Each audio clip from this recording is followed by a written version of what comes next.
What's up, everybody? Matt Gajewski here. Back again talking college football, and today we are live. Going to be trying more of these out just to get more engagement for you guys. If you have questions, you can ask them live, and hopefully that'll lead to some good questions, some good answers. And as usual, if you have questions and you're viewing this after the fact, leave those as well. Leave a thumbs up, subscribe. Those things help us a ton.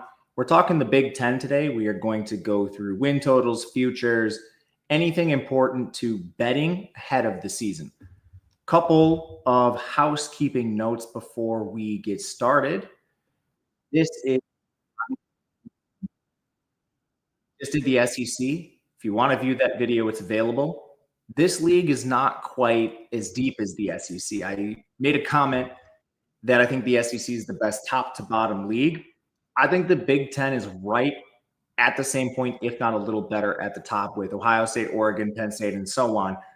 But there's no denying the bottom of this league is just not quite as good as the SEC. As we go through everything today, these teams are sorted by power rankings. Those are determined in-house by looking at the two deep. More weight is given to the starters, but backups are included. Injuries happen. To the power, looking at players. So first and foremost, we're evaluating them based on past play. There is a factor in the model that attempts to calculate growth year over year for returning starters, and that's going to remove the myth that all returning starters are good. Some of them, in fact, are bad, and you want to replace them with a new recruit, a transfer, whatever it may be. For players without snaps, we're taking whatever their recruiting ranking was, taking historical data, and then trying to project what a recruit of that level does in their freshman season, sophomore season, and so on to get to something accurate as well. As far as transfers up and down, typically just looking at what a transfer from the FCS does when they jump to the G5 or FBS, or the P4, I should say. And this is volatile because when you have transfers jumping up, some of them fail, some of them play really well and move on to an NFL draft pick or something. And the same thing goes for recruits, honestly. 5 stars bust sometimes. And sometimes you get walk-ons that make it to the NFL. So all of this is volatile. It requires context. Coaching matters. Supporting cast matters for all these players. There's a few volatile rankings. But that's about it for housekeeping. As far as other macro Big Ten specific stuff, a little different than the SEC. That conference was buying a lot of the top teams. And in fact, buying some of the teams at the bottom too, thinking teams like Mississippi State got better at the expense of the Tennessee, South Carolinas of the world, the middle class. The Big Ten's a little different. There is a lot of change at the top.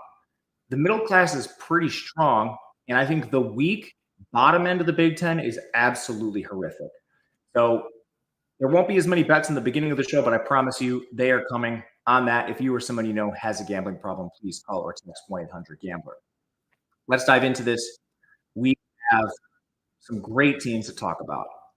Can't wait for Saturday morning DFS show, Matt. Yeah, me either. I'm excited for that as well. Before we get there, Penn State is the top team in the Big Ten. A lot of returning production with this team. We have them number 1 in quarterback rankings, number 1 in running back rankings. That should come as no surprise. They're returning Drew Aller for his 3rd year under center. They're returning Katron Allen and Nick Singleton. Both of them have the chance to go over 4,000 career rushing yards. Both of them catch passes. The wide receiver room is vastly upgraded. Trevor Pena from Syracuse, from USC, Ross from Detroit. You lose Tyler Warren, rather than requiring Luke Reynolds or someone on the team to just jump in and assume that role. Because they brought in some wide receivers, you can sort of replace them by committee and maybe not rely on one player so much. The O-line is awesome. They lose 1 starter. This is a top 5 offensive line in the conference. Nolan Rucci's back. It's an experienced unit. It's deep. It's full of 4 and 5 stars. It's year 2 of Andy Kotelnicki as OC. This offense should be among the best in the entire country, let alone the Big Ten. Defense has some changes. They are moving to Jim Knowles as DC. He just won a national championship with Ohio State. So expecting improvement there, if nothing else. They do have some tough guys to replace. Abdul Carter's gone on the edge. Danny Denise Sutton is back. He had 45 pressure, so maybe not quite, a top 3 NFL draft, but we should be fine on the edge. Zariah Fisher's back. They had Eni White from A&M. Inside, Zane Durant is back as well. He had another elite season. This group is maybe not the deepest, and maybe they take a slight step back just without having a top 3 draft pick. But still, this is a very good defensive line. Linebacker, you return 2 studs. They add Amari Campbell. It's even deeper. This is a top 5 unit in the class. The secondary is the only place where maybe you could poke a hole. And honestly, I still think this is a very good unit. They're returning 2 elite starters in A.J. Harris and Zakee Wheatley. They have a couple other players like Elliott Washington and Zion Tracy who've played a fair amount of snaps. Depth is solid. I mean, this is an awesome team. The only problem is this is a team that's priced like it. When you look and see the futures market, the win total's 10.5. It has the least amount of juice of any team. And the schedule, I mean, it's definitely not an easy schedule by any means. Not hard either. I should mention that. SOS, the bottom is strength of schedule. REC recruiting, that is where this team ranks in recruiting in the conference, just year over year, 3-year average. So the last 3 years, they're ranking 5th in the conference. It's not their best skill set, but they sort of have stacked it to this year. Anyway, the 51 strength of schedule is not hard. You have an incredibly easy non-conference with Nevada, FIU, and Villanova, a bye before Oregon, a bye before Ohio State. Those are the 2 toughest teams. The rest of the way, Nebraska, Rutgers, Iowa, yeah, there's some middle class, but you also have Michigan State. There's definitely winnable games here, and they're far and away the best team in this conference. If you actually force me to bet something, I would forego a win total and just bet a Big Ten championship at plus 240, shop that. You can probably find something a little bit better. But Penn State, we're talking cream of the crop here for this conference. Second team is going to be Ohio State. They also have a 10.5 win total. This one's juiced a little under. It's still a quality team. They lose their quarterback. They lose a lot, honestly. 4 coordinators, one's to the NFL, one's to Penn State. So you upgrade Brian Hartline's position. He's now the OC. He has been the pass game coordinator for a little bit. Matt Patricia comes in and replaces Jim Knowles. We'll see on that. 5-star Julian Sand projects to take over for Will Howard. Lincoln Kindholtz is apparently still a factor, but I would bet hard-earned money on Julian Sand doing the job if I had to. He's not as mobile as Kindholtz, but he has a 5-star arm. These guys are elite recruits. The position is loaded. They do lose Judkins and Henderson in the backfield. Sophomore 4-star James Peoples has been turning heads. They add C.J. Donaldson for depth from West Virginia. Still a very good unit. Even Sam Williams-Dixon is back after a brief portal visit. Wide receiver, I mean, does it really get any better? They lose Emeka Ibuka. You have 5-star Jeremiah Smith. Carnell Tate's a proven wide receiver too. 5-star Brandon Eason. He hasn't played a ton, but kind of that guy waiting in the wings. And if it's not him, there's a lot of other options. Max Clare comes in at tight end. So lots to like about this pass game unit. We currently have them 2, which I think it's very close between them and another team. And I was very surprised to see the model prop up the other team. What is inexperience. You have an unproven wide receiver 3. He didn't do a ton, and he didn't need to. So I sort of think there's a lot of ceiling to him still. But I personally would override this and rank them. The model put them 2. We'll talk about the team that's number 1. I disagree with it. Tight end, honestly, is a great position too with Claire coming in as well. The offensive line is a concern. They lose 3 starters to the NFL, but they were really hurt last year. My honest concern is that they're taking transfers like Ethan Oniwawa from Rice, who's just a low-level player. And other than that, you're falling back on recruits now. They're full of elite recruits. They're good at developing talent. It's just a lot to lose in 1 year when 3 guys go to the NFL. So, no, they're not coming in towards the top of the conference. Right around average. With the recruits, there's always going to be a ceiling for more, and that should be noted with all the teams. Oregon, Ohio State, Penn State, Michigan, the teams at the top that recruit well. You can always jump a tier quickly depending on how well these recruits develop. And again, we're projecting a 4-star, a high 4-star does this through his career. Maybe he's a little better. When we adjust, that will come out. And these things are just quickly. This is the most volatile the rankings will be. Defensive line, they lose a ton. Basically, the entire defense is gone outside of a few starters in the secondary. No Jack Sawyer, no JT Tuimoloau, Ty Hamilton, Malik Williams are all gone. So you have a couple of rotational guys, Kenyatta Jackson, Caden Curry. They just got snaps because they were kicking the piss out of a couple teams. Edric Houston's a 5-star sophomore now. There's a lot of talent on the D-line, just unproven as usual. They come in 5th in the country. Where this unit does succeed and where they really make their bones is this linebacker unit has Sonny Styles and Arvell Reese back. It's an awesome group, full of depth. And then in the secondary, you return the best defensive back in the country, Caleb Downs. Yeah, you're going to look amazing. Davison Igbinosun's also back. Jermaine Matthews played a bit last year. That only leaves 2 snaps for potential newcomers. They have 5 stars like Aaron Scott. Lorenzo Styles has kind of been waiting in the wings for a while. The defense might take a slight step back after all the departures, but it's still an awesome unit and probably the best in the Big Ten, right up there with Penn State. The big question I have is how do they replace so much, including coordinators? And does the lack of experience hurt them in some big games? Because the strength of schedule is 26th.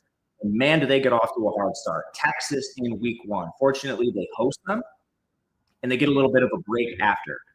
Grambling, Ohio, bye, at Washington, Minnesota's a team we're not fond of, at Illinois, at Wisconsin, no shame there. And then Penn State's coming off a bye. So Michigan at the end of the year, that's their kryptonite. There's 3 losable games on the schedule, in my opinion. 2 of them are at home. So this sets up as a pretty decent lookout for Ohio State into the season. I think one of these teams, Ohio State, Penn State, and Oregon, underachieves. They kind of have to mathematically. So I lean under, but it's definitely not what I want to play. This team has a runway to get out to a good start as long as they can handle business against Texas. Oregon comes in 3rd in the power rankings. Ducks coming off an undefeated regular season. They lose because of playoff mechanics. The win total's 10.5, also juice under, same exact number as Ohio State. Dan Lanning's in year 4. His staff is intact for the 3rd consecutive season, but they lose a ton. Dante Moore is gone. Jordan James is gone. Trayshawn Holden's gone. Tez Johnson's gone. They lose a tight end in Terrence Ferguson. 1 offensive lineman is back. So the offense is brand new. Dante Moore's a 5-star. He came in behind Dylan Gabriel last year, originally from UCLA. We've seen him play. It wasn't pretty. I have optimism because we did see staff rehabilitate Bo Nix.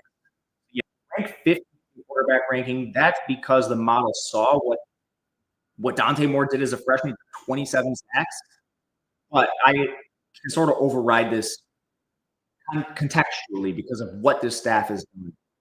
Backfield, Mekhi Hughes replaces Jordan James. He will play with Noah Whittington. This is a very good backfield. Evan Stewart also suffered a season-ending knee injury, which really hurts the receiver room. Now you're going to – Justice Lowe is the most experienced, particularly good. Gary Bryant's back from injury. He's played a bit through his career. This ceiling comes down to DeCorian Moore, their 5-star freshman. Don't love that. Maybe Kenyon Sadiq, the tight end, who flashed last year, can take on a bigger role and buoy this passing game. There's a lot of questions. Offensive line, the transfers they brought in are Isaiah World from Nevada, Emmanuel Pregnon from USC, and Alex Harkey from Texas State. That's 2 G5 transfers. They were good in the G5, but it's still a big jump in the Big Ten. Matthew Bedford is sort of a wild card. The Indiana transfer has missed multiple seasons with injury. He's back now, a very old prospect. This unit probably takes a step back, as does the offense as a whole. They'll need to work some magic to replace all of this production. Defense, I think this unit actually has a lot of optimism. I think the D-line could be better than 6th, where our power rankings have them. Mateo Uiagalelei is an absolute stud. And it's not just there. Tatum Yodi is back. Inside is probably where you have the biggest questions with the line. No Derek Harmon, no Jabari Caldwell. So, they added Bear Alexander. He's never played well, did not play well with USC. That's a concern. I think teams might be able to run on this unit, especially with Boston on at linebacker. But Bryce Betcher and Devon Jackson are back. The linebacker room should help fill some of those gaps from the interior. I still think they'll be okay in run defense. I guess the biggest question for this team is 8 DBs gone, top 8. Almost entirely reliant on transfers. Theron Johnson from Northwestern, Jaden Kennedy from Ole Miss, Dylan Thieneman from Purdue. This group is experienced. Some elite recruits are going to have to fill this out, like Trey McNutt, the 5-star, Aaron Flowers. There is no continuity with the secondary. I'm a little worried about this team in certain games this year, but ultimately I think it's going to come down to the offense, not so much the defense. How does Dante Moore play behind a brand new O-line with a brand new cast of wide receivers? The strength of schedule is 40th. It's not too daunting. You look at the runway, easy to start. Montana, Oklahoma State. At Northwestern is tricky for your first road game. That's a weird game. Oregon State should be a win as well. From there, you have Penn State as your most difficult opponent, and you don't play any of the other big dogs. You don't see Michigan on the schedule. You don't see Ohio State. I personally think Indiana is a little bit formidable. You get them in your building traveling across the country. The rest of the way, tricky road spots. Out to Rutgers across the entire country is not going to be easy. Iowa's not an easy place to play either. But ultimately, there's a lot of winnable games on the schedule, and we have them favored in 11 games at the moment because they get the Indiana game at home. Yeah, the juice is about appropriate, minus 140. We make this pretty efficient. So Oregon's a team we'll look to bet week to week rather than taking the position on ahead of the regular season. Team 4 is Indiana. We have them ahead of Michigan, which may surprise some people in our power rankings. This is a team coming off a college football playoff berth. Kurt Signetti is back. Coordinators are back. 8.5 wins total, juice slightly under. We tend to lean the over, but there are some changes, and changes at the most important positions, mainly Fernando Mendoza from Cal comes over and replaces Curtis Rourke. Mendoza was the 46th most efficient QB last year. He was a pure pocket passer. His supporting cast was poor. That O-line did not do a good job keeping him upright. Receivers were not difference makers. He did a lot for that offense. So now in a better system, can he improve? Or is this just Fernando Mendoza? That's a huge question for me, even though the model does like Mendoza a bit. He's coming around average there. Running back, you lose Tyson Lawton and Justice Ellenson, but Roman Hemby from Maryland joins Kalen Black and Lee Beebe. This should be a completely fine unit. They like to run a committee. Wide receiver is sneaky good for this team. Elijah Surratt is a bona fide wide receiver 1 coming off 957 yards. And Omar Cooper played well in relief too. 594. Transfers Mekhi Jackson. He'll battle E.J. Williams. I was a little surprised how high this unit came out. I certainly personally prefer what Ohio State has. But honestly, Ohio State, you have to take a step forward with the young players. With this unit, it's proven. I personally just don't think they're quite as good. So I would rank them maybe third, not first. But honestly, Model thinks this is a very underrated receiving unit. It's a feather in the cap. Tight end, I think, is a problem. Holden Stoss and Riley Nowakowski replace Zach Horton. Those are transfers from Tennessee and Wisconsin. Overall, the pass-catching group is solid. Offensive line should be good, too. They lose 2 starters. But, man, they have 3 back. Carter Smith, Bray Lynch, Drew Evans, all good. They add Pat Coogan, Notre Dame, Khalil Benson, Colorado, Zen Bukowski, Ohio State. It's a sneaky good offensive line. It has sneaky depth with these transfers.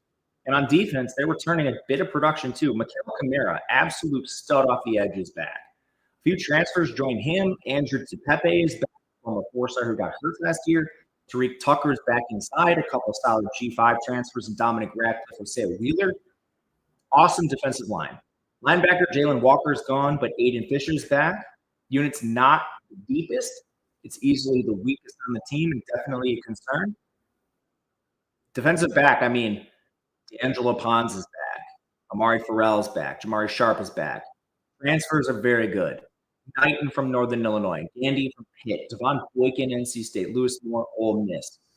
This should keep the high for the secondary. I'm not sure if it's quite as good as last year, but Pons is back. He's an All-American candidate. This is a very good unit. The biggest question ultimately is, can Fernando Mendoza replace Curtis Rourke, because the structure is good at almost every position. This is an awesome Indiana team, and I'm a little surprised. I thought maybe this would be a one-hit wonder. What Signetti has done with this roster, it needs to be commended. He is a phenomenal coach. And strength of schedule is 60th. Where do the potential losses come? Because if you're betting it over, you need 9. So right away, you should have 3 gimmies in non-con: Old Dominion, Kennesaw, and Indiana State. They're better than Illinois. They get that game at home. That should be a win. They're better than Iowa. That game is on the road, though, so that is probably around to pick them. Oregon, they're worse than. Penn State, they're worse than. From there, the back half of the schedule should all be wins. Michigan State, UCLA, Maryland, Wisconsin, Purdue. When you look at losable games, I think you're clear underdog to Penn State and Oregon on the road. Iowa, you're probably an underdog or close to it. That leaves you no other wiggle room. You drop a random game. Illinois is better than we think. Michigan State's better than we think. Something. Maryland, that's on the road. It's a tough road trip. Doesn't leave a lot of room for this to actually have any errors. So that's why I'm not particularly interested in the game and why, or the team, and why it's not a surefire bet for me. I think they're probably underdog in 2 for sure, maybe 3 games this year. With the juice, just not a lot to squeeze out of this. It is over or pass with the plus money. We will wait for better teams and better prices. Michigan comes in 5th for us. A lot of change with Michigan. This team still has a lot of optimism. Win total 8-5. It's a weird spot. It's basically a 9 win total. If you look at 8.5, it's either juice way over. There's 9.5s out there. They're juice way under. Teams don't, or books don't like releasing these 9.0 win totals because they can push. So anyway, that's why. Jerome Moore's back in year 2. Chip Lindsey's in his OC. He's coordinated North Carolina's offense with a lot of success in the last 2 years. We've seen him with elite QBs. We've seen him with disasters at QBs and morph that offense into an Amari and Hampton-centric unit. So that should be positive. Quarterback is probably Bryce Underwood. He's the 5-star freshman, looking more and more likely to start week 1. They just don't have anyone else. If someone else starts, it would be a catastrophe. He's 6'3", 215. He is the highest QB recruit in recent memory for this team. Even with the inexperience, this unit is better than last year. Remember how bad that quarterback unit was last year? They were dead last in the conference. So jump to 11th is significant. Running back, Khalil Mullings and Donovan Edwards are gone. Jordan Marshall's in year 2, the 4-star. Justice Haynes comes in from Alabama. Wasn't exactly an awesome season for him, so maybe the running back unit is a little worse. Wide receiver, I have no idea. The quarterback room was so bad last year, I honestly have a very hard time evaluating how good the wide receivers were. Does Samaj Morgan suck? Does Frederick Moore suck? I don't know. The only person who did anything was Colson Loveland, and he's gone. The tight ends aren't great, but they add Donovan McCulley. He comes in from Indiana, so that should be a benefit to this team. We've been seeing him play a little bit. He kind of got run out of there, which isn't my favorite thing to see. But a 4-star freshman and Andrew Marsh comes in too. It's never going to be the strongest receiving unit. It just should be better. O-line, 2 starters are gone. Of the players they have back, Evan Link needs to improve. El Hadi and Crippen were both good. They have an incoming 5-star in Babalola, who probably has to at least be in the 2 deep this year. This is an average O-line, I think, the same as last year. They come in 9th for us. That's about where they were last year as well in the conference. The defense is the place where I think we have a lot of concerns. I'm surprised the D-line comes in 2nd still. They lose Mason Graham and Kenneth Grant. And it's definitely more of a concern inside. But they have some elite recruit transfers. Damon Payne and Trey Williams, they come from Bama and Clemson. Rayshawn Benny wasn't bad either. So maybe they're a little worse in the interior, but they backfill. And on the edge, Derek Moore, TJ Guy, Cameron Brandt. It's still a good defensive line. Linebacker, they return all 3 of their top guys. This is a top 3 linebacker room in the conference.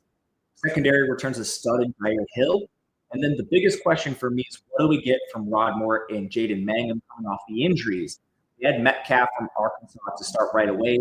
So the secondary is probably the weakest link, but there is an untapped ceiling here if they can return to form with Moore and Mangum and some of these guys that were hurt in the past. And if that's the case and you can't throw, you know that pass rush is going to get home quickly with Michigan. My biggest question is, can they get more out of QB despite other offensive questions? Again, O-line's not certain. Wide receiver, I have no idea. And the schedule is 61st. So, I mean, they're going to have opportunities. Mexico in week 1, Central Michigan in week 3. The problem is Oklahoma in week 2 on the road. It's a tricky game, especially if you're actually breaking in Bryce Underwood for week 2, a road game in the SEC. They're probably going to be a dog in that game. We make them a dog. And then week 4 is a road trip to Nebraska. That should be around a pick 'em, depending on the early returns for Underwood. Then they have a bye, thankfully. So it's a kind of a rough start outside of the 2 cupcakes. 2-2 is not off the table. From there, the rest of the schedule is manageable. The hardest team they play is easily Ohio State at the end of the year, obviously, the rivalry game. The only other game that scares me is a road trip to USC. We make them better than a lot of these teams on the schedule. But as you can see, we only lean over at the 8.5 because there's a lot of volatility with this team. If Underwood does not put things together and make it look even remotely close to last year, you could be looking at losses to Nebraska or USC. The real question I have is this team in the tier with Ohio State, Oregon, and Penn State, or are they closer to the Nebraska USC tier? And that's why I do not want to take a position on this, because so much of that rides on the performance of Underwood. Check the chat quick. I haven't seen any comments, but it looks like things are going well over there. So thank you guys for watching. USC is the next team up. We have them ranked 6th. This is a team with a 7.5 win total, just slightly over. Year 4 for Lincoln Riley. It's been a mediocre start to his tenure. And new OC, Luke Ward, he's an in-house guy, coach quarterbacks. D'Anton Lynch in year 2. Did improve that defense, but needs to do a little bit more. Ran out Miller Moss in favor of UNLV transfer Jaden Maeva. Biggest problem with him is the turnovers. 5-star Hassan Longstreet's breathing down his neck. He's a freshman. We'll see what happens. I think there's a good chance that Maeva doesn't play the whole year because he can't control his turnovers. But maybe Lincoln Riley's improved that. He is 6'4", 220, good mobility. Running backs are gone too. Woody Marks departed. Waymon Jordan comes in, a JUCO transfer. Not something I love. Generally, JUCO guys are not strong bets. But he's apparently iced Eli Sanders, so that is positive. Maybe the running back room does not take a big step back. Wide receiver, they lose Zachariah Branch, Kyron Hudson, and Deuce Robinson. They're still very talented at the top with Lemon and Lane, but their depth is now a concern. Tight end, Lake McCree is back. You just can't have any injuries anymore to Lemon or Lane, or things could look bad at that wide receiver position. Tight end's very middling. O-line is the biggest concern with this unit again. They lose 3 starters. The unit wasn't very good, so maybe this is overblown and it's addition by subtraction. But I'm not in love with the replacements. DJ Wingfield from Purdue, Ja'Onre Reed from Syracuse. Reed was not going to start at Syracuse. The only starter I feel comfortable about who returns is Elijah Page. I mean, trench warfare is still a concern with USC. They have not recruited these positions well over the last couple of years. This year's incoming class is pretty good, but I mean, they just lost. Last year, their only offensive line 4-star, they lost to Florida, I believe. Disaster. Defensive line's also kind of an issue. They've missed on players like Bear Alexander. They did rotate a lot, so off the edge, there are plenty of players. Braylon Shelby, Anthony Lucas, Cameron Fountain. The interior, I just don't know. Like, Jamal Jarrett hasn't played a ton. Keyshawn Silver, same thing with Kentucky. They're SEC guys. They're not players that were actually getting snaps out there routinely. So what do we get on the D-line? I'm not super optimistic. Linebacker, Eric Gentry's back. The rest of the group, essentially no experience. Samir Robinson from Penn State comes in, but we're looking at freshmen, sophomores, some of the 2 deep. And in the secondary, they're going to have to replace a lot. Last year was the year where they had some players coming back. Now, maybe they weren't talented, but you only get back Kamari Ramsey. The rest of the group is Jason Johnson from UCF, Bishop Fitzgerald from NC State, Kennedy Urlacher from Notre Dame. We'll see. I still have questions with really every unit on the defense. These transfers are handpicked. They are high recruits. Some of them have played quite a bit in the past, like Fitzgerald. I mean, there is optimism. The model likes it. I'm just a little bit concerned with depth. But honestly, the biggest question I have is the offensive line. Can they keep Maeva upright, and can they keep him from turning the ball over? Can the defense take another step? It's a hard schedule. I like the over 7.5 as a lean, but man, you go to Notre Dame in the middle of the season as a non-conference game. Then you have Missouri State, Georgia Southern. Those should be wins. But man, really tough non-con game there. You have some of the usual suspects at the top, Oregon and Michigan. Michigan, you get in your building, which is solid. This team isn't vastly better than Nebraska. They're not vastly better than Illinois. Those are weird road trips, and you're always going to get that with this team specifically, UCLA as well, Oregon and Washington. You have more long road trips than the teams that play out east. So it's a lean for me right now. I don't love it. The trenches are a problem. There's a lot of teams with good trench warfare in this conference. So we will sit and wait. Nebraska is 7th. This team I actually like a fair amount. Have been considering a position on them at 7.5. The juice has me pausing, -150 to the over. Year 3 for Matt Rule. Dana Holgerson comes in and takes over full-time this year. He stepped in the middle of last year. John Butler's the DC. They lost Tony White to Florida State as their DC. That's a huge loss. So we'll see what the defense looks like. But 5-star Dylan Raiola's in year 2. He had a decent freshman year. I mean, he can't run it all. The biggest things you've heard out of Nebraska are like work ethic stuff, overweight comments. I don't know what to make of that. It did show on the field like he couldn't run at all. So they need to get him in the gym. He needs to improve. It was not pretty as a 5-star freshman. but he was just at a freshman. Emmett Johnson's back. He ran Dante Dowdell out of this backfield. He's a little bit smaller, but he broke out at the end of last year, and he had 39 catches. The backfield's not as deep, but it is talented up top. Wide receiver should be just fine. Jamal Banks and Nair are gone, but Dame Key comes in. Desire Hunter comes in. They also have a couple 4-stars in Ja'Cory Barney and Jenner and Bonner. The biggest question I have is, what are these Kentucky receivers without Liam Cohen? They went from Liam Cohen falling out to Bush Hamden and failing. You're talking about two coordinators on the opposite ends of the spectrum in terms of what they put on the field. So I don't know. They also have a couple 4-star freshman receivers that could make noise. That's something to watch. They returned 3 O-line starters. They bring in Rocco Spindler from Notre Dame, Elijah Pritchett from Bama, Teddy Prohaska's back from injury. This unit was already top 50 in both pass blocking and run blocking. I think at the worst, they tread water, and they have a chance to be very good. And this is why I'm a little concerned to like USC and stuff. This O-line's pretty good. Iowa's O-line's pretty good. Like, they're going to run the ball down your throat. If you are not strong in the trenches, that's a problem. Now, on defense, that's a concern for Nebraska. Tony White took a lot of these guys with him. They lost 4 of their top 5 off the edge. The interior's entirely new. They're relying on transfers and some that are dicey, like Williams and Wary from Missouri. He's a 5-star, but he couldn't play last year. What do we get out of him? I mean, probably going to have to play some freshmen, especially on the inside, like Riley Van Poppel, Keanu Davis are back. These are not difference makers. So probably freshmen are going to have to be at least in the 2 to even rotate. Top 2 linebackers. They do add an absolute stud from the Sun Belt and Marcus Watson-Trent, but he's jumping from Georgia Southern up to Nebraska. The strength is probably the secondary where they returned 4 starters. The problem is they just weren't that good. So it doesn't grade out that well on paper. Like, Zaire Wright and Deshaun Singleton were pretty good, but honestly, they might see better play by turning to youth. This is a big question. The defense likely takes a step back here. How much of a step back? Especially with the pass rush not getting home as quickly to maybe mask your pass defense. I don't know.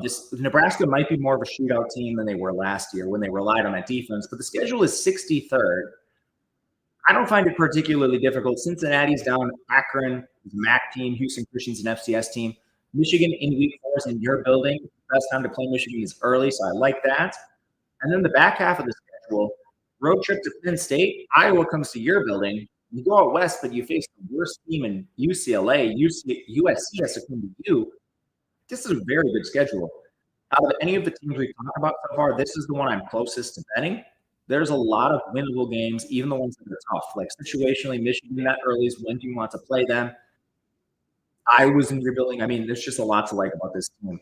There's a few bets I like more than the 7.5 minus 50. You've got to win 8 games and juice more than that, but close on. Close. The next team, Iowa, is another team we are very close to betting, and I promise you, I did bet like 5 of these teams coming up.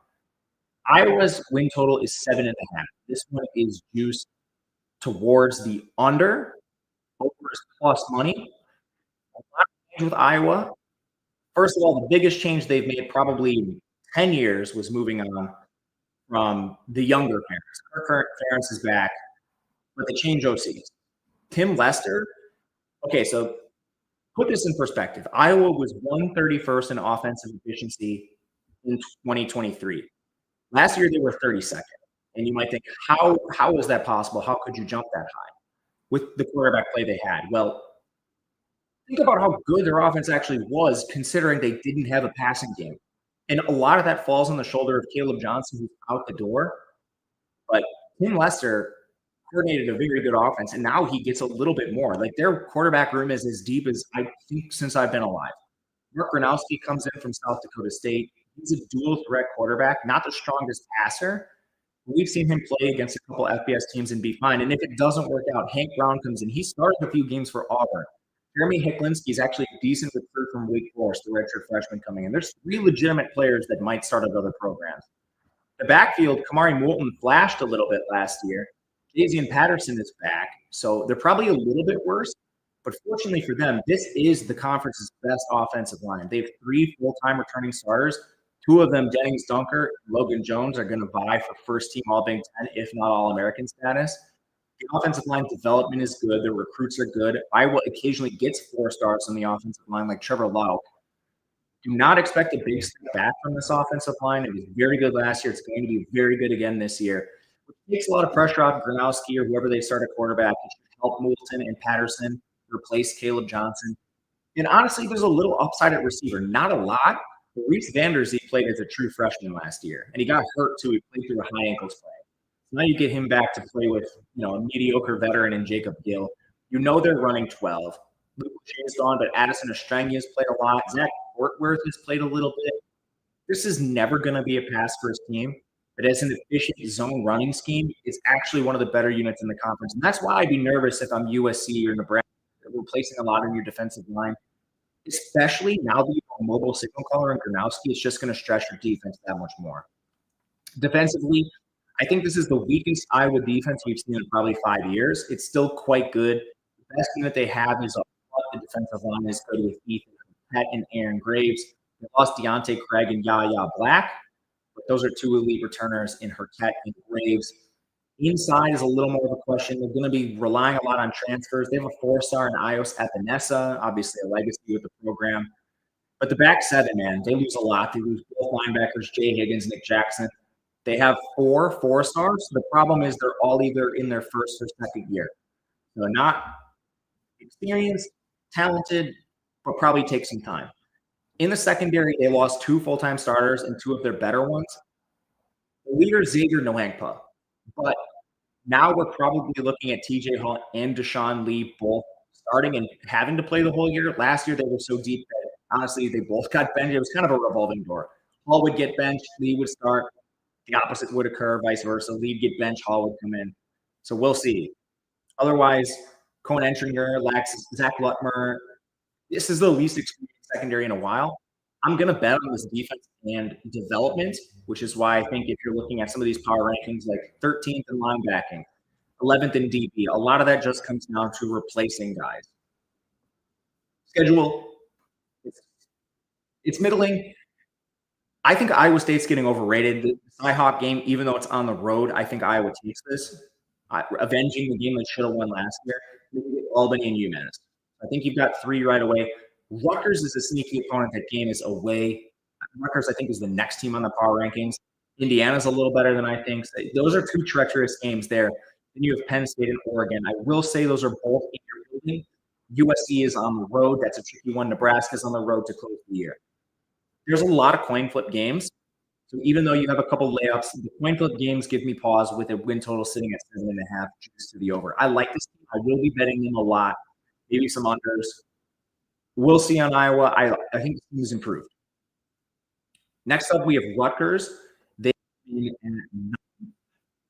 in the Big Ten. This is a team I think is a lot better than the current power rankings are out there in the market. This is my first bet of the show, over 5.5 wins. -140, the juice is reasonable. This team is sneaky good. Now, you might be surprised by some of these power rankings. I'll get into it. First of all, like Greg Schiano's back. Kirk Shiraka's back. I don't love him. They lose their DC, but Rob Smith and Zach Sparber are coming in. Smith was an analyst with Penn State. Previously, he has coordinator experience. Sparber coached linebackers for James Madison. So not expecting a huge drop-off. Even Kaliak-Manis is back. And you guys might be surprised to see him ranked so high. Part of it is he doesn't do a lot of bad stuff. He only took 22 sacks all season. His receivers dropped 11% of his passes, which was one of the highest marks in the entire country. So you clean up some of the drops. I mean, he's not going to wow you. But honestly, another reason why this quarterback room is ranked highly is they have a 4-star backup. This sneaky quarterback room, even though I don't think it's really a difference-making unit. The backfield, I think, will be pretty good. Kyle Mononga is gone. TJ Campbell comes in to complement Antoine Raymond, who balled out in the bowl game. Samuel Brown got hurt last year. He flashed in the past. It's a pretty good running back room. I think they should be fine there.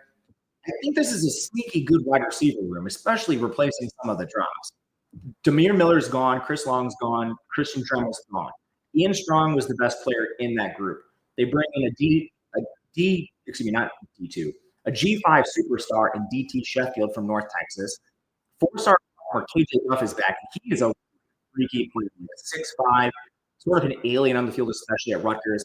Not to mention their whole tight end room is back. These guys were playing walk-ons. Their top 3 were out for the year. Kenny Fletcher's back. Konopka's back. And the O-line only lost one guy. Now, it was a weird O-line. They were 89th in pass blocking, 9th in run blocking, but they have 9 players back, including some of the transfers that have starting experience. I think this is one of the better O-lines in the conference. And they're ranked second. There's a ceiling if some of the transfers come together, like Linskus from Colorado. Good unit. And they're going to run the ball with volume. We saw them do it last year. On defense, a pretty middling group up front. Secondary is a question. They lose their top 2 defensive tackles, one of their edges. Transfers are pretty weak, especially off the edge. Eric O'Neal from James Madison, Bradley Weaver from Ohio. I'm worried about a step back on the defensive line. Their leading tackler is back, Dariel Jaboon. They also have a 4-star and Moses Walker filling in at linebacker. It's pretty improving behind them. Abram Wright's a 4-star freshman. He'll probably have to play a little bit. And then the secondary lost 4 guys. They have 2 with starting experience in Bo Masco and Taj Sanders. I guess Al Shahid's also played a little bit, but this is transfer heavy. Jet Elad from UNLV, Jacoby Henderson from Marshall, Cam Miller from Penn State. How do the transfers come together in the back end?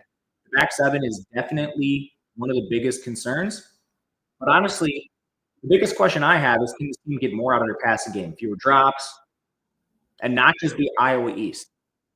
When you look at schedule, it's 13th, but there's a lot of winnable games. I think they're going to a bowl. You start off with 3 cupcakes: Ohio, Miami, Ohio, Norfolk. Ohio's replacing a ton. They lost their coach. So it's a good time to face Ohio this year. It is not the Ohio of the past. You have Iowa week 2. Minnesota on the road. Minnesota's a pretty weak team. But you just look at the bottom of this conference. Purdue's here. Maryland's here. You're going to be double-digit favorites over both of those games, over both of those teams. So you're at 5 already. Now you need to pick off a road trip to Minnesota. Better than them. A road trip to Washington. You're better than them. Road trip to Illinois. Have them power rated ahead of them. They'll probably be an underdog because it's on the road. And then, of course, you have the high end of the schedule: Oregon, Ohio State, and Penn State. That's how you get to such a difficult strength of schedule ranking. But I want to look at the bottom. 5 gimmies. You need to pick off one to get to the over. All rated ahead of a lot of these teams. I'm in on this Rutgers spot. I'm in on the over at -140. I like the step 2. 4-star backup QB. It's not all reliant on Pollard. Question from the chat: how do Nebraska and Iowa not play Michigan or Ohio State? Weird stuff in the Big Ten. With 18 teams, obviously you're playing 12 games. 3 of them are non-conference. Some teams end up like Wisconsin, where you play the hardest game in the country. And then, frankly, some other teams end up with very easy schedules. Like Rutgers is pretty difficult in conference. It sucks now that we have these large conferences because in the SEC, we see this too. You have a wide discrepancy in strength of schedule because sometimes you roll the dice and you get Maryland, Purdue, and I don't know, Northwestern or something. Just kind of unfortunate the way it works out. Washington is 10th. We lean over 7.5. A tricky team, Washington. Obviously, they deal with the travel stuff. Jed Fish is in year 2. He has a lot of change. They lost their OC. He goes over to the NFL. So Jimmy Doherty comes in as OC. He's an internal promotion. They lose Steve Belichick. He followed his dad in North Carolina. So Ryan Walters, previous Purdue head coach, he comes in as DC. He's been a DC before, was with Illinois. He was awesome. 4-star Damon Williams takes over for Will Rogers. We saw Damon play a little bit last year. He's very mobile. He's just very small at 5'11", 137. The biggest problem with him was 22 sacks. You'll get that with freshman QB. So flash arm talent. I think they're in a good spot at QB. Jonah Coleman is back. He's one of the sneakiest running backs in the entire country. Over 1,000 yards last year. Good size. Awesome pass catcher.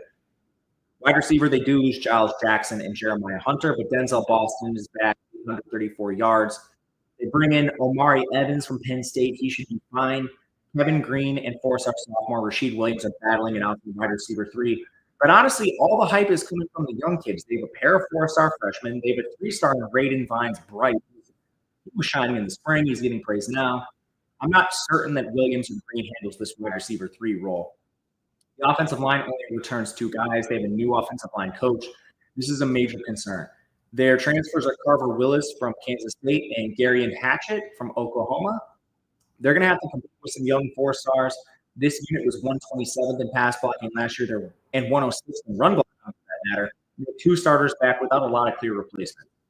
They'll probably be a little better than, the 112th ranked offensive line in the country. But what's the ceiling for this unit? That could torpedo the offense quickly. On defense, Trench is also a problem here. They lose most of their interior. They're going to rely on transfers. Aitai Uagalale from Arizona and Smo Pepa from Utah. The guys they bring back just aren't that impressive. The edge, I think you could say, all right, well, they were hurt. I guess the interior a little bit. Sean Lynch is back.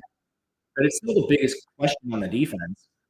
Linebacker, everyone leaves as well, but the transfers are a little better. Tariq Al-Uqa from Washington State, Exree Alexander from UCF, and Jacob Manu from Arizona. Those are three guys with starting experience. I'm a little more optimistic there. And then DB, it's kind of around average. Mikel Esteen and Ephesians Price, soccer quality starters. Takario Davis comes over from Arizona. Alex McLaughlin from Northern Arizona. CJ Christian from FIU. A little bit of, the G5, FCS transfers. Those guys will have to play. You have three you can rely on. Again, another team with trench questions. A lot of them are out west from USC and Washington. Can they improve enough in the trenches to handle Big Ten football? The schedule here is average. They're 41st in strength of schedule in the country. They do play some of the big heavies. Non-con, I think you're 3-0. Washington State's a little tricky, but that team lost everyone when left and took the Wake Forest job. Ohio State's a loss in week 5. You have Oregon to close out the year, another surefire loss. A road trip to Michigan.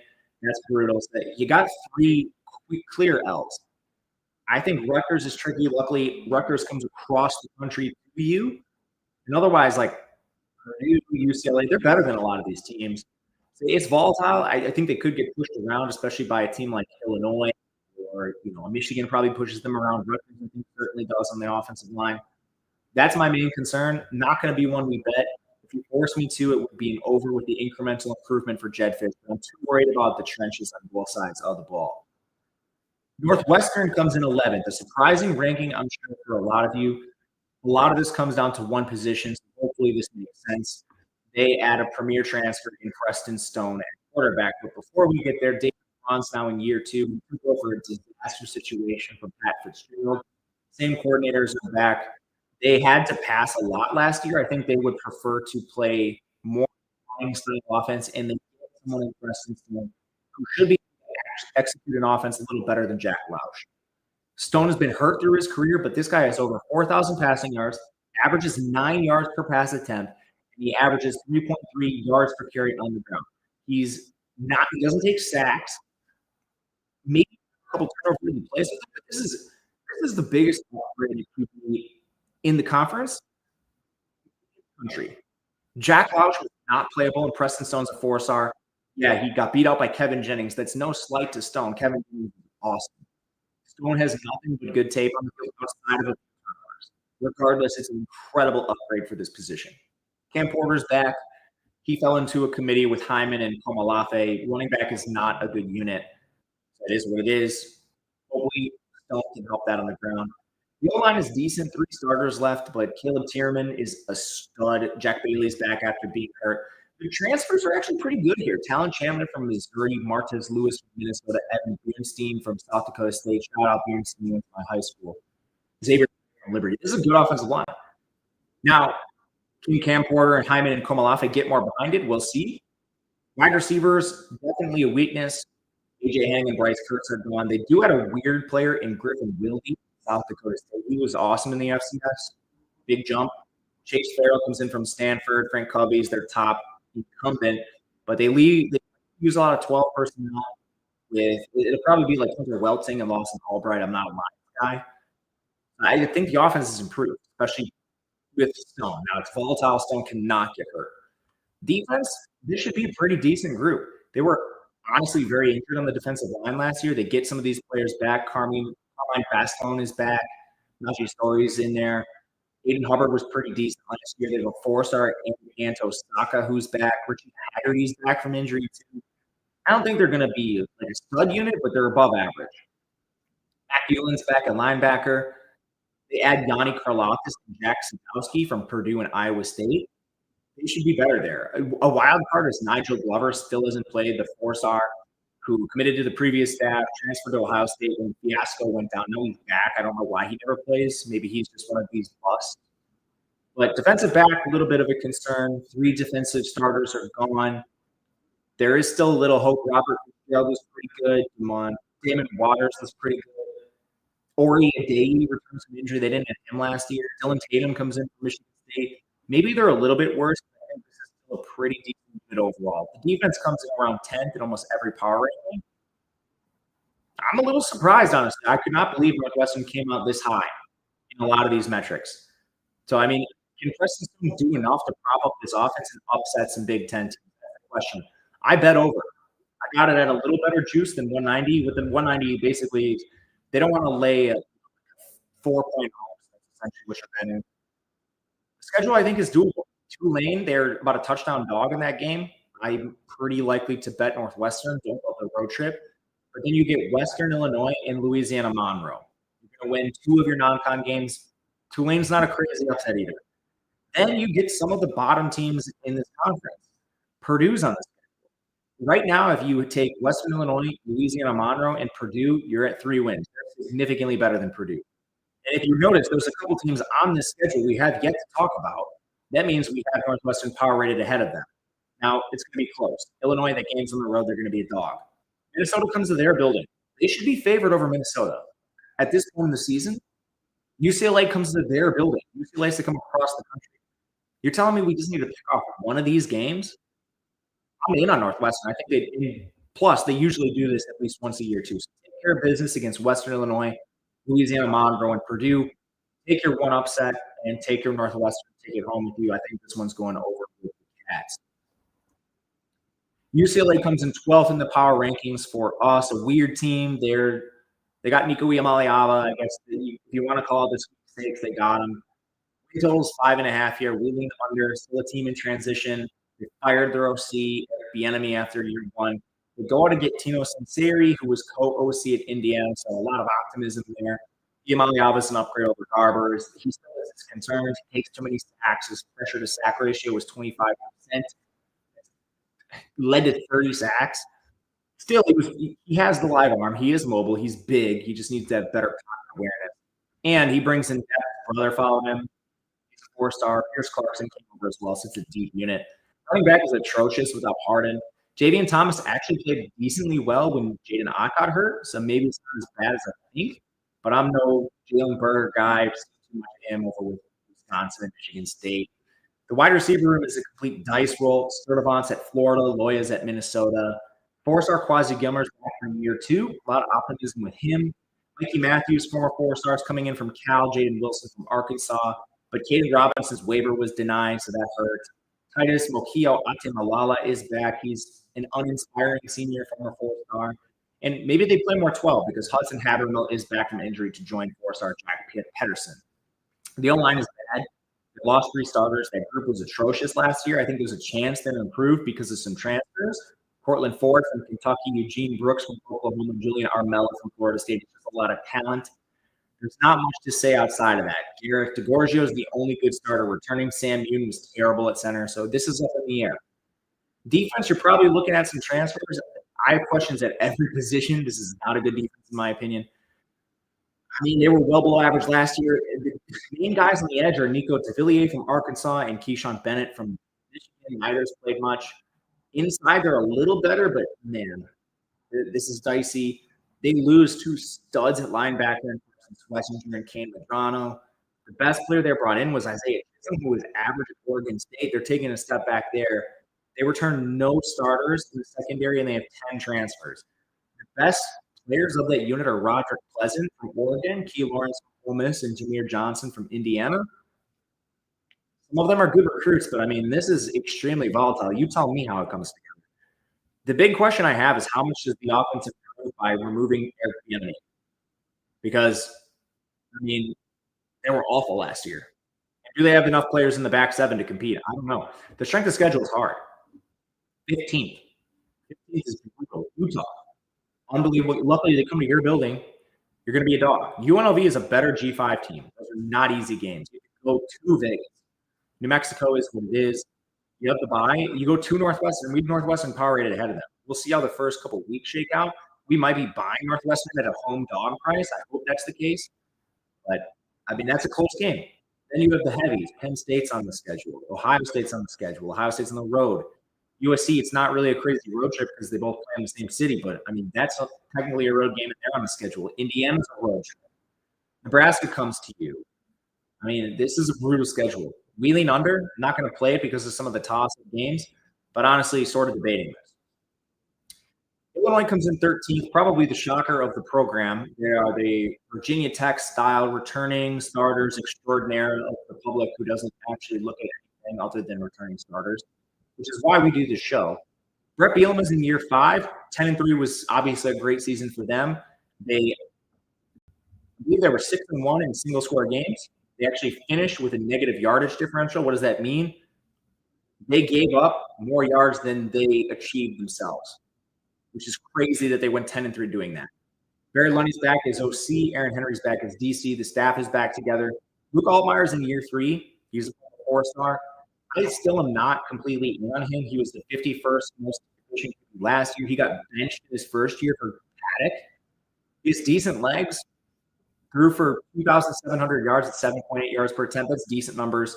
Running back should be very good. Josh McCray is gone, but Caden Fagan comes back from injury. He's 250 pounds. And talk about just a monster in the backfield. And when he was out, Aiden Lawfrey was good too. He's back. Khalil Valentine honestly flashed as well.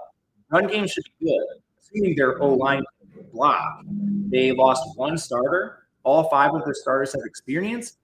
This offensive line was 82nd in pass blocking, 63rd in run blocking. They need to develop a little bit more. And part of the problem I have with this team is they took a lot of G5 and FCS transfers and stuck them on the line. Honestly, I'm surprised they got that much play out of them because I don't think this unit is talented enough for a ceiling. Receiver, they lose Pat Bryan and Zachary Franklin. I love Hudson Clement. There's just not much else behind him. 4-star Malik Elzy's never lived up to expectation to this point. Mac transfer Justin Bowick is ahead of the 2 deep. So, I mean, the offense has a lot of questions. If they can't run it down your throat right away, I'm not sure this team can play from behind in certain games. Defense, D-line is a big question for me. They lose a lot, and I don't like their transfers. Off the edge, Seth Coleman is gone. Inside, I won't name everyone. They lose over 1,500 snaps, and they don't do a lot to replace them. Tamiwa Durage comes in from Florida State. He was not great in there. Their interior is a huge question. Then on the edge, I guess Alec Bryant and Gabe Jacques are back, but they go out and they add Leon Lowry and James Thompson, both players that flamed out at Wisconsin. Wisconsin's supposed to be a worse program than you. These guys couldn't start there, not coming in to play legitimate roles for your defense. This is a huge question on the interior. They just lost so much. Linebacker is better. Dylan Rosiak and James Kreutz are back. This wasn't the best group last year. We also have a couple of replacements. Malachi Hood was good. We have a 4-star freshman in Grant Bierman. They don't get a lot of 4-stars. So that's at least worth mentioning too. Finally, the secondary. Easily the best unit on the team. There's a couple NFL guys in here potentially. Xavier Scott, Miles Scott are both good. They were 21st in coverage last year. Their entire secondary is back. Not the highest in talent on paper, but got a lot out of them. I'm just concerned teams run right down their throat and don't need to test the secondary. The trenches are the biggest concern on both sides of the ball. That's my X factor for this team. The strength of schedule is 57th, which concerns me. If you look to it, they go to Duke in week 2. That should be about a pickup. Otherwise, Western Michigan, West Illinois should be wins. From there, Indiana, going there, have it as a loss. Purdue, you win. Ohio State, probably a loss. Back end of the schedule is pretty brutal. You have Northwestern there. Road trip to Wisconsin, Rutgers, Washington on the road. USC's on the schedule. It's definitely not the hardest. I think you're clear underdogs in a number of these games, especially Indiana, Ohio State, probably Rutgers. And I think you're a surprising underdog in a couple other ones as well. We just don't have this team power rated this high because of some of the talent problems on the team. The schedule definitely scares me. It's not my favorite win total. I prefer Rutgers, prefer Northwestern. But if this is an Illinois team we're selling, we'll be looking to sell them throughout the season as well, especially in games like in week 2. We'll see where that number comes in. Michigan State is 14th. Win total of 5.5. Juice to the under, plus 115 if you want to go over. We got Jonathan Smith in year 2. They went 5-7. Sort of a team that is kind of treading water. We have not the best talent acquisition. I'm not sure where their money's going, if it's all into basketball, but everyone's back. Aiden Childs is the quarterback. He was a little bit of a disappointment in his first season. They had a big pressure rate, but it's not like Childs did anything to fix it. He took a fair amount of sacks, turned the ball over a lot. He had 20 turnover-worthy plays. But the infrastructure, as you can see, wasn't great. So to kind of break this down, I see the question from the chat. Pressure rate, it's total dropbacks. How many of those were you under pressure? Pressure to sack ratio looks at the dropbacks where you were under pressure and how many times you took a sack. So it's sort of a way to kind of at least give the quarterback some responsibility. Do you have a plan when you're under pressure? Can you escape the pocket? Do you have an outlet pass? Or do you fold and run into pressure and stuff like that? So pressure rate looks at the offensive line. The 38% pressure rate was pretty bad, and Childs holding on the ball too long honestly did part of that as well. And then the pressure to sack ratio is taking how many times you were under pressure and looking at how many times you got sacked in pressure. So anyway, Childs needs to clean up some of that stuff. The backfield's a disaster. This is the worst unit in the conference by a mile. Elijah Tolliver from Sacramento State took over for Kieran Lynch-Adams and Nate Carter. He wasn't good in the FCS. Mekhi Frazier and Brandon Toulis probably need to play. These are low 3 stars. There's just no one talented in the running back room. The offensive line was a bottom 3 unit in the conference last year. They have 2 returning starters. I guess Christian Phillips could be considered a third. He got hurt in week 1. Transfers are not very inspiring. Matt Golden from Wake Forest is okay. Luka Vincic has continuity with the staff. He comes over from Oregon State. Caleb Carter from Western Carolina. Connor Moore from Montana State. This is a below-average offensive line. The receiving room should be improved. They're trying here. So you have Nick Marsh, 4-star sophomore. He's an alpha. Jack Velling is a capable tight end. Maybe he's even your wide receiver too. But they actually go out and get Amari Kelly from Middle Tennessee, Krishan McCray from Kent State, Evan Boyd from Central Michigan. These are producers, yes, in the G5. But you took a gamble on 3 of them. You just need maybe one of them to be competent. I think the offense is better, aside from the run game. Defense, I don't know what to make of this. They're kind of up and down across the board. Best unit is linebacker. They lose basically everyone, but Wayne Matthews, Darius Snow, Jordan Hall all have some experience. They were pretty hurt last year. So I don't think they're going to be that bad there. The defensive line, it's just not that talented. Jalen Thompson was decent in a rotational role. David Santiago is an Air Force transfer. It's your second most experienced edge that's not inspiring. They have 4 stars in the interior, but none of them have more than 333 snaps. The unit needs development. The secondary, they have 2 starters back. Kyle Martinez is the best one. Transfers are just really low level. Malcolm Bells from UConn, Najee Burt from East Illinois, Josh Eaton from Texas State. It's just not – you're going to be able to throw on this Michigan State team. I don't know what their plan is to acquire more talent. They're sort of idling right now in the current era of college football. I mean, I think they're honestly going to start losing guys, and we've seen them lose some talent year over year. Like this team got – Keon Coleman took a much better offer late. I know it's a different staff, but Keon Coleman leaves for Florida State. It's like Michigan State doesn't have their act together. Like at what point is Nick Marsh going to do the same? I don't know. Strength of schedule is 27th. I think you could maybe pick some wins here. They're better than Boston College. That's the toughest non-con game. It's at home too. Western Michigan, Youngstown, that's 3-0. You have some weak teams on the schedule. I don't like that Maryland is a road trip. Excuse me, Minnesota's a road trip. That should be a game you win, but you're probably an underdog there just because of where it's played. Maryland at home, so I think you can get to 4. Where's the 5th win? Where's the 6th win? With the juice, I think it's worth a consideration, but it's not one we're going to take. Too close to the total for us. We will move to a different team. Hope that answered your question on pressure to sack ratio. Higher is bad. That means more of the pressures you're taking are turning into sacks. You want a low pressure to sack ratio. Like 25% is horrific. Ideally, you want to be around like 10. If you can be lower than that, you're in the elite category. But, you know, like Iamale Ava's pressure to sack ratio is very high. Some of the young quarterbacks we've talked about, like Damon Williams, his was really high. And you just get that sometimes when you're young. The general expectation is, okay, Childs, for example, was a redshirt freshman. He should improve with more experience and have a better feel for the pocket, meaning less of his pressured snaps should turn into sacks. Wisconsin comes in 15th. This is the disaster schedule with Wisconsin. I'm going to throw an audible to you guys and bring you there first. It's the number 1 strength of schedule in the country.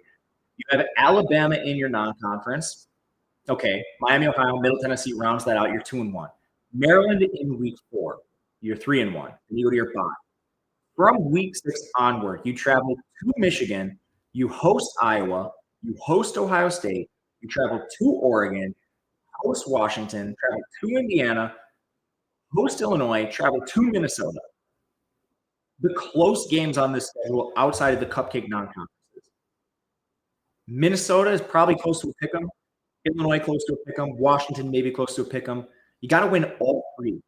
You're going to be a decent underdog against Michigan, Iowa, Ohio State, Oregon, Indiana. Probably a couple of those other 3 too. I mean, this is just an unworkable schedule. Not to mention, Wisconsin's hemorrhaging talent. I lean under. I don't love the juice.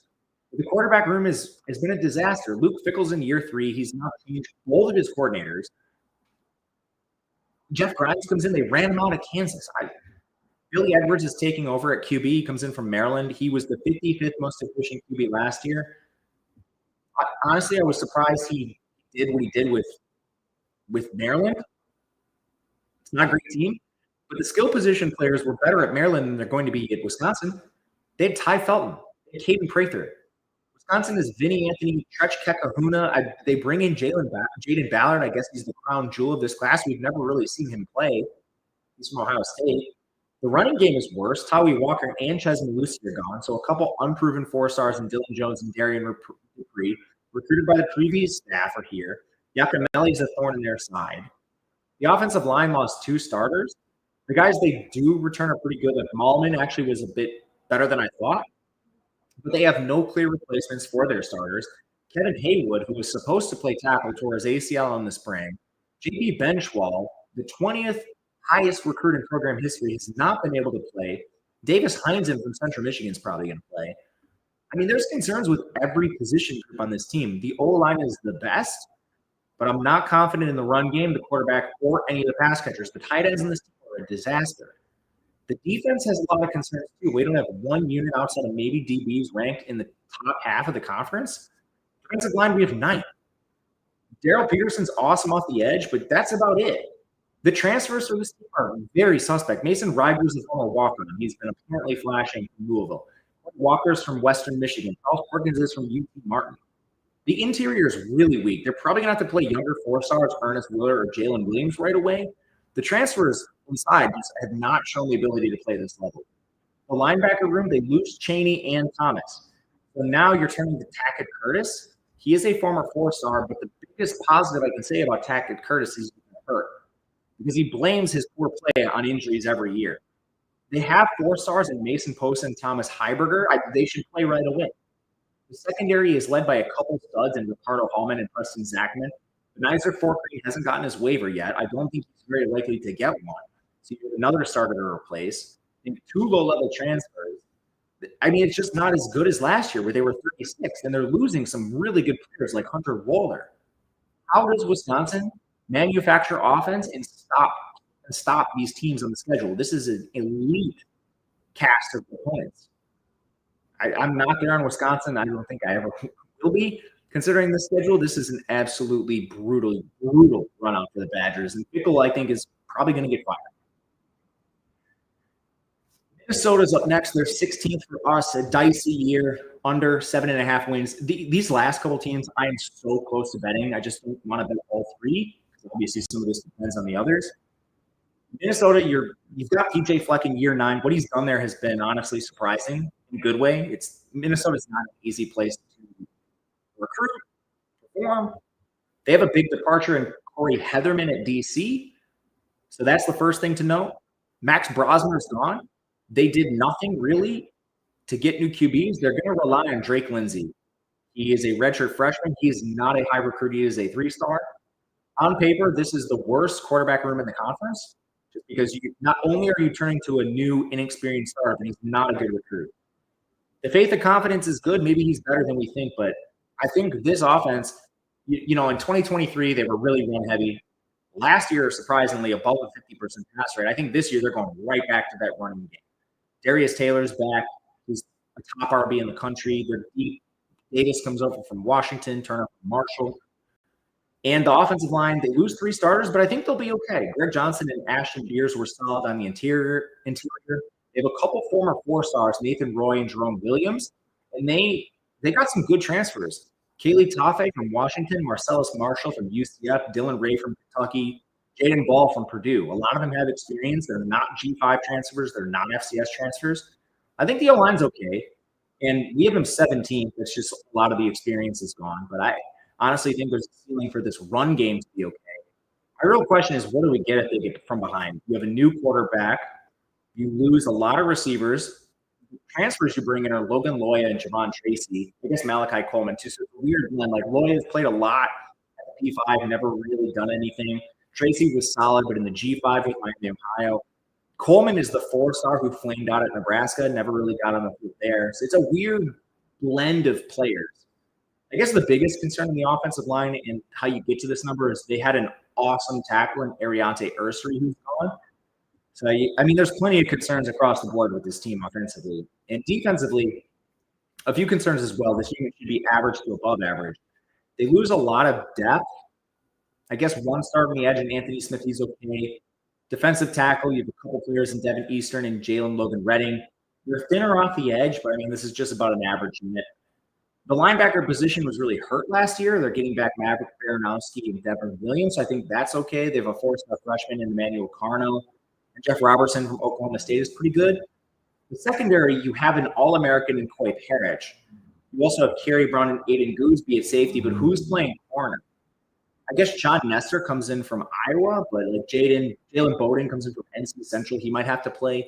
There's like a couple weak links at every position group on defense, even though there's a lot of pretty good players. I lean under with Minnesota, and the star power is kind of the reason I'm a little bit nervous. The biggest question, I think, is does the offensive line get enough done to play this run-heavy scheme they want to? And I'm not sure. The schedule is 45th. It's around average in this conference. 7.5 wins under, I think, is somewhat live. You have Buffalo, you have Northwestern State, and then you have a road trip to Cal. Cal is way down. There's a good chance you're 3-0. You also have Purdue. Okay, you should win 4 games right away. Then from the bottom half of the conference, Michigan State comes to your building. That's close in power rankings. Wisconsin comes to your building. That's close in power rankings. Northwestern's on the road. They're a little bit better than you. I just don't see this getting up to 7. Like, to go over this, you need to win 8 games. So, I mean, the surefire losses are Ohio State, Oregon, Iowa, probably Nebraska. That's 4 right there. So coming under this, you need to lose 1 more game. I think that's pretty likely with this team, which is why we're leaning strongly to the under. Only reason I haven't played it is there's a couple other ones I think we could maybe look to. Purdue comes in 17th. In total, 2.5. It's juiced like it's a 3.0. They just don't do that, as we've mentioned. Barry Odom's coming over from UNLV. The whole staff is new. The whole roster is new. On the position groups, they at least have some talented quarterback. Ryan Brown was there last year, but they bring in Malachi Singleton from Arkansas. He's a 4-star dual threat. Just you don't have a lot of guys like that coming through Purdue's door in the previous staff. Running back, you add Malachi Thomas to join Devin Mockabee. It's definitely not a difference-making unit, but there's not a lot of liabilities there. The wide receiver room is all Georgia cast-offs, Denylin Morissette, Nitro Tuggle, Michael Jackson. They're all 4-stars, but none of them have played much. Rico Walker is a 4-star coming in at tight end to replace Max Clare. There's nowhere for the unit to go but up, and at least they have some 4-stars. The O-line's entirely new. I mean, there's only 1 player back on the 2D from last year's team. That's 9 transfers. I mean, a ceiling for this unit would be average. They're just none of them project to be very good, but still, you're seeing some rankings like 11th at RB, 10th at tight end, 14th on the offensive line. Last year, it would have been 18s across the board. So it is improvement for Purdue. The defense is the bigger problem. 16th on the defensive line, 18th on the linebacker unit. Secondary is a little better. But, man, another Georgia transfer off the edge. C.J. Madden needs to play well. C.J. Nunley is the other player off the edge who probably starts. Inside, a lot of low-level transfers like Marcus Moore from Bowling Green, Elijah St. John from Long Island. It's not great. Linebacker's the worst unit in the conference. Won't spend too much time there. The secondary has some names, like Tony Grimes from UNLV was good. Ryan Turner from Boston College, he was previously an Ohio State 4-star. Zeke Williams is a 4-star. Chad Brown from Nevada is decent in this team. Crew Wakely was a good starter at BYU. Hershey McLaurin from Houston. The secondary is pretty good. The main question is, can the coaching staff and Barry Odom, who has shown the ability to maximize talent, can he do that here? Can we get Purdue to a level where they pick off a random team? Can they be the Northwestern of 2025? The strength of schedule is 17. It's hard. But you have Ball State, Southern Illinois. You should get 2 wins there. Can you pick off a bad team on the schedule? Well, the problem is there aren't any bad teams. A couple things you see. No Minnesota. Minnesota's in the road. No Wisconsin. You have no Maryland. It's just a tough slate of Big Ten teams. Plus, you have Notre Dame in non-conference. So, Notre Dame, Illinois, Northwestern, Rutgers, Michigan, Ohio State, Washington, Indiana, your dogs in all those games.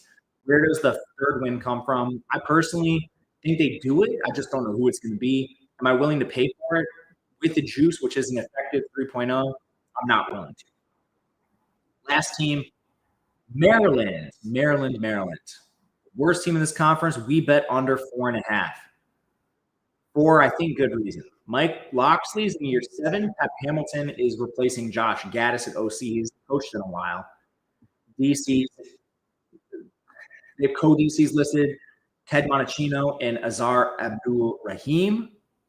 The quarterback room, you lose Billy Edwards to Wisconsin. You have a 3-way battle. Justin Martin, Christian Martin, Malik Washington. Washington is the 4-star freshman, the crown jewel of the team. Justin Martin is a 4-star. He's viewed as being more day one ready. Christian Martin was kind of written off until he had a good spring. Now we have no idea who's going to play. Running back, they lose Roman Hemby. They turn to Nolan Ray. Unknown.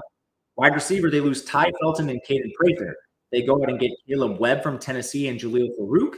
Farouk has been hurt a lot. Webb has struggled to play at all. They have a 4-star freshman in Zamir Smith. Maybe he is to play. Tight end is Dorian Fleming from Georgia State. That's an interesting group of pass catchers. It is worse than last year's. And the offensive line is awful. They were atrocious last year. They returned 2 starters.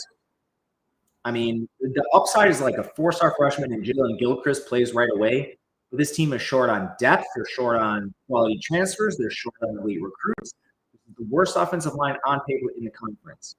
So that is also a very bad infrastructure for whoever wins this quarterback job and whatever receivers they decide to play. The defense is bad. They lost their entire defensive line. They add some 4-stars. They're freshmen. Zahir Mathis and Bryce Jenkins. They're going to have to play immediately. Their best transfers are D.B. Holmes and Joel Starlings. They haven't played a ton. Neither of them has lived up to their recruitment. They need to for this team to finish above last on the defensive line. They lose Ruben Hippolyte and Caleb Wheatland at linebacker. They're somewhat experienced with Michael Harris and Daniel Wingate. With another unit, they're going to have to rely on depth. They lost 3 starters in the secondary, leaving Northern Illinois transfer Jalen Husky to lead the group. I guess Levain Scruggs and Lakai Rowland have some experience, but they're quickly turning to youth like Mike Messiah DeHome. Kevin Humes are 4-stars that are very young. The transfers are not that inspiring. So what are we doing with the young players? This team is a disaster in terms of talent.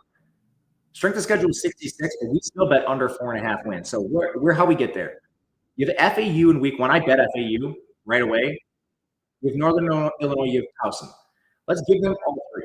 So based on power rankings, you're an underdog in every other game in this conference. Some of the bad teams you play. So Wisconsin, who's a little close in power rankings, you go there. Washington, that game is at home. Washington's better than you. Nebraska is better than you. UCLA, you're going across the country. Good luck. Indiana's significantly better than you. Rutgers, significantly better than you. Illinois is on the road. You have Michigan State. Even if you win all 3 of your cupcakes, which I'm not sure they beat FAU, you need to take care of business in really all of the other teams against weak opponents.